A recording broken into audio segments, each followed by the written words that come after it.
আসসালামু আলাইকুম, আমি মারুফ আহমদ। আজকের এই ভিডিওতে আমি আলোচনা করব নতুনরা ফ্রিল্যান্সিং এ যে ভুল করে থাকে সেই বিষয়ে। তো আপনি নতুন হিসাবে যদি এই ভিডিওটা দেখেন, এই ভিডিওটা কন্টিনিউ করেন, তাহলে হয়তোবা আপনার সেই ভুলগুলো আপনি শুধরে নিতে পারবেন। নতুনরা অনেক ধরনের ভুল করে থাকে, তার মধ্যে থেকে আমি 10টা বিষয় নিয়ে আজকের এই ভিডিওতে আলোচনা করব। এই 10টা বিষয়ের মধ্যে প্রথম যেটা হচ্ছে সেটা হচ্ছে স্কিল ডেভেলপ না করা। অনেকেই রয়েছেন যারা পাশের বাড়ির চাচাতো ভাই হয়তো ফ্রিল্যান্সিং করে অনেক টাকা ইনকাম করেছে, তার কোনো বন্ধু বান্ধব হয়তো বা ফ্রিল্যান্সিং করে অনেক ডলার ইনকাম করেছে, এইটা দেখে সে অতি উৎসাহিত হয়ে ফ্রিল্যান্সিং এ চলে যায়। তো কয়েকদিন কোর্স করার পর আপনার ভালো করে কাজ না শিখে মার্কেটিং এ লেগে যায়, মানে কিভাবে কাজে নিয়ে আসতে হয় সে সেই প্রসেসেই চলে যায়। তো স্কিল ডেভেলপ না করে আপনি যদি মার্কেটিং করেন, আপনি কোনো অবস্থায় কাজ পাবেন না।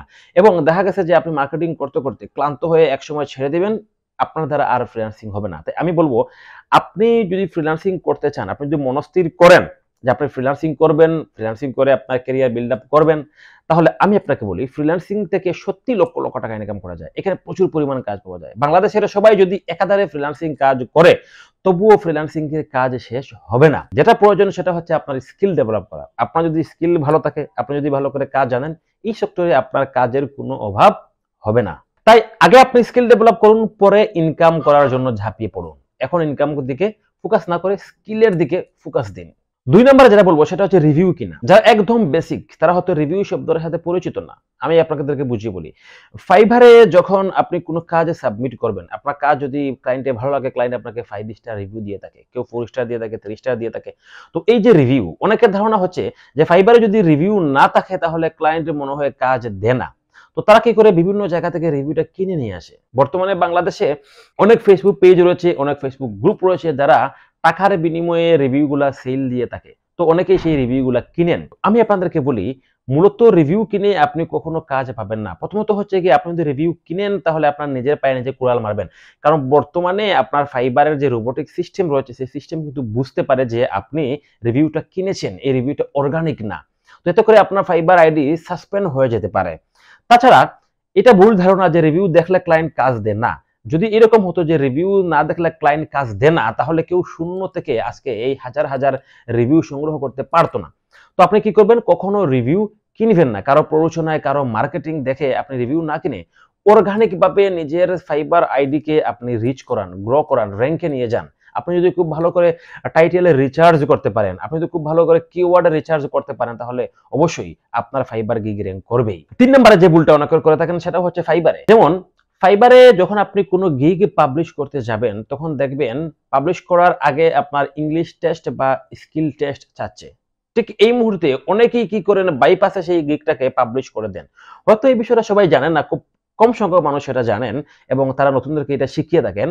আপনি স্কিল টেস্ট না দিয়ে অন্য একটা সিস্টেম রয়েছে, সেই সিস্টেম অনুযায়ী আপনি স্কিল টেস্টটাকে, ইংলিশ টেস্টটাকে স্কিপ করে দিয়ে আপনার গিগ আপনি পাবলিশ করতে পারবেন। কিন্তু এই ক্ষেত্রে যে প্রবলেমটা হচ্ছে, আপনি যদি টেস্ট না দিয়ে বাইপাস করে, মানে অন্য সিস্টেমে আপনার গিগটাকে পাবলিশ করেন, তাহলে আপনার গিগ কখনো র্যাঙ্কে থাকবে না। আপনার গিগ আপনি যতই মার্কেটিং করেন না কেন, যতই কিওয়ার্ড রিচার্জ করেন না কেন, যতই আপনি টাইটেল রিচার্জ করে দেন না কেন, আপনার গিগকে আপনি কখনো র্যাঙ্ক করাতে পারবেন না। তাই আপনি এই ভুল না করে ইউটিউবে আপনি ভিডিও দেখবেন কিভাবে ইংলিশ টেস্ট দিতে হয়, কিভাবে স্কিল টেস্ট দিতে হয়। আপনি যদি সেই ভিডিওগুলো দেখে সেই ভিডিওগুলোর আপনার নির্দেশনা অনুসরণ করেন, তাহলে আপনি নিজে নিজেই ইংলিশ টেস্ট দিতে পারবেন। তো অবশ্যই আপনি এখন থেকে ইংলিশ টেস্ট এবং স্কিল টেস্ট দিবেন, কোনো বাইপাস বা অন্য কোনো পন্থা আপনি অবলম্বন করবেন না। 4 নম্বরে যে ভুলটা নিয়ে কথা বলবো সেটা হচ্ছে প্রাইস। অনেকেই রয়েছেন ঠিকঠাক মতো প্রাইস দিতে পারেন না। ধরেন একটা কাজের জন্য ম্যাক্সিমাম সেলার $100 দিয়ে থাকে, আপনি সেই কাজের জন্য $30 দিলেন, এই ক্ষেত্রে কিন্তু আপনি কাজ পাবেন না। আপনি হয়তো ভাবছেন যে আপনি কম প্রাইস দিয়েছেন, ক্লায়েন্ট কাজটা আপনাকে দিয়ে দিবে। না, $100 কাজ যখন আপনি $30 দিয়ে করতে চাইবেন, তখন ক্লায়েন্ট ভাববে যে আপনার কাজের কোনো কোয়ালিটি নেই, আপনি কাজ ভালো জানেন না, সেই জন্য আপনি এই রেটটা চেয়েছেন। অথবা এই কাজ সম্পর্কে আপনার কোনো ধারণাই নেই, এই কাজের রেট কত হতে পারে সে বিষয়ে আপনার কোনো ধারণাই নেই। আবার আপনি যদি $100 কাজ $150 চান, সেক্ষেত্রে ক্লায়েন্ট আপনাকে কাজ দিবে না, যেহেতু সে অ্যাভেলেবেল ভাবে পেয়ে যাচ্ছে $100, আপনাকে সে $150 কেন দিবে? তো আপনি যখন প্রাইস দিবেন, গিগে যখন প্রাইস দিবেন, অথবা আপনি যদি মার্কেট প্লেসের বাইরে কাজ করেন, আপনি ক্লায়েন্টকে যখন মেসেজ করে প্রাইস জানাবেন, তখন আপনি ফাইবারে গিয়ে খুব ভালো করে আপনার এই সার্ভিসের উপর যারা গিগ দিয়েছে তাদের প্রাইস কেমন রয়েছে, আপনি যদি 10-20টা গিগ দেখেন, তাহলে আপনি সেই প্রাইস সম্পর্কে একটা আইডিয়া নিতে পারবেন। তো আপনি প্রাইস সম্পর্কে রিসার্চ না করে কম অথবা বেশি আপনি কোনোটাই করতে পারবেন না। যতটুকু প্রাইস থাকার প্রয়োজন আপনি ততটুকু প্রাইস দিলে আশা করা যায় আপনি কাজ পাবেন। 5 নম্বরে যেটা বলবো, অনেকেই রয়েছেন যখন ক্লায়েন্টকে মেসেজ করেন তখন অনেক লম্বা একটা রচনা লিখে ফেলেন। এত বড় লম্বা রচনা পড়ার সময় কিন্তু ক্লায়েন্টের নেই। আপনি যদি কাজ জানেন, আপনার যদি কাজের উপর ভালো করে আইডিয়া থাকে, আপনি 2 থেকে 4 লাইনে কিন্তু ক্লায়েন্টকে সেটা বুঝাতে পারবেন এবং সেটাই উচিত। তো আপনি লম্বা এসএমএস এইখানে আপনার কিচ্ছা কাহিনী বা প্যারাগ্রাফ লেখা, রচনা লেখা এটাকে আপনি এভয়েড করবেন। আপনি খুব শর্টকাটে এক ক্লায়েন্টকে আপনি এসএমএস দিবেন। তো আপনি কোন কাজের জন্য কি এসএমএস দিবেন এই ধরনের টেমপ্লেট কিন্তু আগে আপনি রেডি করে রাখবেন। টেমপ্লেট বলতে যে আপনি হুবহু কারোটা লিখে আপনি দেখে যে কপি করে দিয়ে দিবেন আমি সেটা বোঝাচ্ছি না। আপনি ইউটিউবে যাবেন, ইউটিউবে সার্চ করবেন কিভাবে মেসেজ দিতে হয়। এই মেসেজগুলো আপনি দেখবেন। মেসেজগুলো দেখে আপনি ভালো করে পড়বেন। যখন আপনি পড়বেন তখন আপনি অবশ্যই নিজ থেকে এসএমএস তৈরি করতে পারবেন। নিজ থেকে আপনি বুঝতে পারবেন যে কোন কাজের জন্য ক্লায়েন্টকে কি মেসেজ দেওয়া উচিত রয়েছে। তো আগামী সপ্তাহ থেকে আমি কিভাবে ক্লায়েন্টকে আপনি মেসেজ করবেন স্টেপ বাই স্টেপ অনেকগুলা ভিডিও আপলোড করব এই চ্যানেলে। 6 নম্বরে সবচেয়ে বড় যে ভুলের কারণে ফ্রিল্যান্সিং থেকে একাধিক মানুষ ঝরে পড়ে সেটা হচ্ছে মার্কেট প্লেসের উপর অত্যাধিক নির্ভরশীলতা। মার্কেট প্লেস বলতে Fiverr, Upwork, people per hour, Guru সহ যে ধরনের সাইটগুলো রয়েছে। তো অনেকেই মনে করেন যে আমি প্রত্যেকটা ভিডিওতে বলে থাকি যে ফ্রিল্যান্সিং মানেই হয়তো ফাইবার বা আপওয়ার্ক, এর বাইরে যে প্রচুর পরিমাণ কাজ রয়েছে এই ধারণা কিন্তু অনেকেরই নেই এবং অনেকে মনে করেন যে এখানে হয়তো কাজ পাওয়া যায় না। আমি অন্যান্য ভিডিওতে বলেছি, এখনো বলছি, মার্কেট প্লেসে যে পরিমাণ কাজ রয়েছে ফ্রিল্যান্সিং সেক্টরে তার থেকে 80 ভাগ বেশি কাজ রয়েছে মার্কেট প্লেসের বাইরে, মানে Facebook, Instagram, Twitter, LinkedIn, website, YouTube এই জায়গাগুলোতে কিন্তু আপনার মার্কেট প্লেসের থেকে 80 ভাগ বেশি কাজ কিন্তু পাওয়া যায়। তো অনেকেই রয়েছেন শুধুমাত্র মার্কেট প্লেসের উপর নির্ভর থাকেন, কয়েকদিন যখন কাটাকাটি করে কাজটা না পান তখন কিন্তু ফ্রিল্যান্সিং ছেড়ে দেন। আপনি যদি মার্কেট প্লেসের পাশাপাশি একটা মার্কেট প্লেসের বাইরেও আপনি যদি চেষ্টা করতেন তাহলে আপনি অবশ্যই কাজ পেয়ে যেতেন। মার্কেট প্লেসে কাজ পাওয়াটা প্রথম দিকে একটু কষ্টসাধ্য হয়, কিন্তু মার্কেট প্লেসের বাইরে কাজ পাওয়াটা সহজ যতটা কঠিন মার্কেট প্লেসের মধ্যে কাজ পাওয়া। তো আপনার তো মার্কেট প্লেসে যে লাগবে এমন তো না, আপনার হচ্ছে কি প্রয়োজন, আপনার টাকার প্রয়োজন, আপনার কাজের প্রয়োজন। যেভাবেই হোক আপনার কাজ হলেই তো হলো। তাই আপনি মার্কেট প্লেসে অ্যাকাউন্ট অবশ্যই করবেন।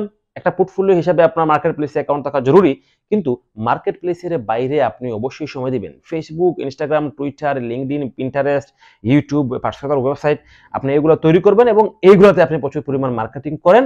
আপনি দেখবেন মার্কেট প্লেসের মধ্যে যদিও কাজ পেতে সময় লাগে, কিন্তু এর মধ্যে আপনি মার্কেট প্লেসের বাইরে থেকে কাজ পেয়ে যাবেন। যখন আপনি মার্কেট প্লেসের বাইরে থেকে কাজ পেয়ে যাবেন আপনি তখন ফ্রিল্যান্সিং এর প্রতি আকৃষ্ট হবেন, আপনি মোটিভেটেড হবেন, তখন দেখবেন আপনি আর ফ্রিল্যান্সিং থেকে ঝরে পড়ছেন না। 7 নাম্বার যে বিষয়টা সেটা হচ্ছে ইংরেজি না জানা। অনেকেই মনে করেন যে হয়তোবা আমি গুগলে ট্রান্সলেট করে হয়তোবা ফ্রিল্যান্সিং করে ফেলবো। না, আপনি শুধুমাত্র গুগলে ট্রান্সলেট করে ফ্রিল্যান্সিং করতে পারবেন না। আপনার যদি ইংরেজি নলেজ একদম জিরো থাকে তাহলে আপনি গুগলে ট্রান্সলেট করে ফ্রিল্যান্সিং করতে পারবেন না। তাছাড়া আপনি একবার ট্রাই করে দেখবেন, গুগলে কিন্তু সবসময় সঠিকভাবে কিন্তু আপনার আসে না, ট্রান্সলেটগুলো সঠিকভাবে কিন্তু আসে না। তো আপনাকে মোটামুটি ইংরেজি জানতে হবে। একজন ইন্টারমিডিয়েট লেভেলের স্টুডেন্ট যে পরিমাণ ইংরেজি জানে, আপনি যদি সেই পরিমাণ ইংরেজি না জানেন তাহলে আপনি ফ্রিল্যান্সিং করতে পারবেন না। তাই আমি আপনাকে বলবো, আপনি যদি ইংরেজি না জানেন তাহলে যখন আপনি ফ্রিল্যান্সিং কোর্স করছেন কোথায়, ঠিক এই সময়টায় আপনি অন্য কোথাও ইংলিশ স্কিল ডেভেলপ করার জন্য কোনো একটা স্পোকেন কোর্স বা ইংলিশ স্কিল ডেভেলপ করার জন্য আপনি অন্য কোনো কোর্স পাশাপাশি করেন, না হয় আপনি ফ্রিল্যান্সিং কখনো করতে পারবেন না। 8 নম্বরে যেটা হচ্ছে বেসিক কম্পিউটার না জানা। বেসিক কম্পিউটার বলতে আপনাকে যে কম্পিউটারের উপর ইঞ্জিনিয়ার হতে হবে তা না। কিভাবে কম্পিউটার অন অফ করতে হয়, কিভাবে কোনো কিছু আপলোড ডাউনলোড দিতে হয়, কিভাবে আপনার গুগলে কোনো কিছু সার্চ করতে হয়, কিভাবে আপনার এমএস ওয়ার্ড, এক্সেল পরিচালনা করতে হয়, এই বিষয়গুলো না জেনে অনেকেই ফ্রিল্যান্সিং কোর্সে এডমিশন নিয়ে থাকেন এবং এমনও রয়েছেন যারা কখনো কোনোদিনও কম্পিউটার অন অফ করেও দেখেন নাই, তারাও কিন্তু ফ্রিল্যান্সিং এ এডমিশন নিয়ে থাকেন। তো আপনি যদি এই লেভেলের হয়ে থাকেন তাহলে আমি আপনাদেরকে বলবো ফ্রিল্যান্সিং কোর্স করার আগে আপনি বাসায় একটা কম্পিউটার কিনেন, 15-20 দিন সেই কম্পিউটার বাসায় চালান, তারপর আপনি ফ্রিল্যান্সিং কোর্স করেন।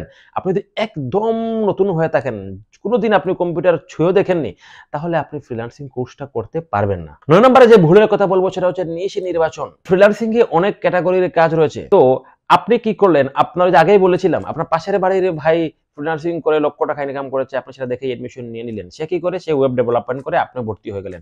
সে কি করে, ডিজিটাল মার্কেটিং করে, আপনি ভর্তি হয়ে গেলেন। না, আপনাকে আগে নিশ নির্বাচন করতে হবে। আপনি ফ্রিল্যান্সিং এর কোন সেক্টর নিয়ে কাজ করতে পারবেন সেটা আপনাকে আগে খুঁজে বের করতে হবে। সবাই কিন্তু সব কাজ পারে না, সব কাজের প্রতি সবার কিন্তু ভালোবাসাও থাকে না, সব কাজের প্রতি সবার কিন্তু টানও থাকে না। আপনি আগে নিশ নির্বাচন করবেন, আপনি কোন কাজটা ভালো পারেন বা কোন কাজের প্রতি আপনার ইন্টারেস্ট রয়েছে। আপনি যে কাজের প্রতি আপনার ইন্টারেস্ট রয়েছে আপনি সেই কাজটাই শিখুন, না হয় আপনি একসময় ফ্রিল্যান্সিং থেকে ঝরে যেতে পারেন। এবং 10 নম্বরে যে ভুলের কথা বলবো সেটা হচ্ছে কি আপনার প্রোফাইল সেটআপ না করা। আপনি যদি মার্কেট প্লেসের বাইরে থেকে কাজ পেতে চান তাহলে আপনাকে অবশ্যই একটা প্রফেশনাল মানের প্রোফাইল তৈরি করতে হবে। আপনাকে প্রত্যেকটা সোশ্যাল মিডিয়ায় আপনাকে অ্যাকাউন্ট ক্রিয়েট করতে হবে। শুধু অ্যাকাউন্ট ক্রিয়েট করলে হবে না। এই অ্যাকাউন্টগুলার প্রোফাইল, এই অ্যাকাউন্টগুলা আপনাকে এমনভাবে তৈরি করতে হবে যাতে আপনাকে দেখে, আপনার প্রোফাইলগুলো দেখে একজন প্রফেশনাল মানুষ আপনাকে মনে হয়। তো আমি আমার ম্যাক্সিমাম স্টুডেন্টদের আপনার প্রোফাইল কোর্স শেষ করার পর দেখি। দেখার পর দেখা যায় যে অনেকেই রয়েছে শুধুমাত্র ক্লায়েন্টকে মেসেজ করে যাচ্ছে, ক্লায়েন্টকে নক দিয়ে যাচ্ছে কিন্তু তাদের প্রোফাইল কিন্তু এখনো ঠিক নেই। মানে প্রোফাইলগুলো ভালো করে সেটআপ নেই। তো আপনার প্রোফাইল যদি ভালো করে সেটআপ করা না থাকে আর আপনি যদি অযথা ক্লায়েন্টকে মেসেজ দেন, সারা জীবন মেসেজ দিয়ে সারা জীবন মার্কেটিং করে আপনি কাজ পাবেন না। তো সবার আগে আপনি কি করবেন? আপনার যে প্রোফাইলটা রয়েছে সেটা প্রফেশনালি ভাবে সেই প্রোফাইলটাকে আপনি আগে সেটআপ করে নিবেন। ডেসক্রিপশন কি দিবেন? আপনার প্রোফাইলে কি ইমেজ ব্যবহার করবেন? কভার পিকচার কি দিবেন? কভার পিকচারে কি লিখবেন? ডেসক্রিপশনে কি লিখবেন? আর টাইটেলে কি লিখবেন? তারপর কিভাবে পোস্ট করবেন, হ্যাঁ? এই বিষয়গুলো আগে আপনি ঠিক করে নিবেন। তারপরে আপনি মার্কেটিং করবেন। এই 10 টা যে ভুলের কথা বললাম, নতুনরা যে এই 10 টাই ভুল করেন তা না, এবং আমি যে সিরিয়াল ভাবে বললাম, এই সিরিয়ালেই যে তারা ভুল করে তা না। তো নতুনরা আরো অনেক ধরনের ভুল করে থাকে। এই 10 টা আমি নিজের ব্যক্তিগতভাবে খুঁজে পেয়েছি। তো আমি আরো রিসার্চ করব নতুনরা আরো কি ভুল করে থাকেন। তো এই বিষয়ে পরবর্তীতে আমি ভিডিও আপলোড করব। ভিডিও শেষ করছি। তার আগে বলি, আপনি যদি ফ্রিল্যান্সিং বিষয়ে কোনো প্রশ্ন আমাকে করতে চান, আমার সাথে আপনি কথা বলতে চান, তাহলে এই ভিডিওর ডেসক্রিপশনে আমার সোশ্যাল মিডিয়ার সমস্ত লিংক দেওয়া আছে, সেখান থেকে আপনি আমার সাথে যোগাযোগ করতে পারেন। তাছাড়া প্রতি শুক্রবার রাত 11টা থেকে ভোর পর্যন্ত আপনি যদি এই নাম্বারে আমাকে কল করেন, ফ্রিল্যান্সিং বিষয়ে আপনার যত কনফিউশন রয়েছে, যত কোয়েশ্চেন রয়েছে, সেগুলো নিয়ে আমার সাথে আপনি আলোচনা করতে পারবেন। তো আজকে ভিডিও পর্যন্ত। আসসালামু আলাইকুম।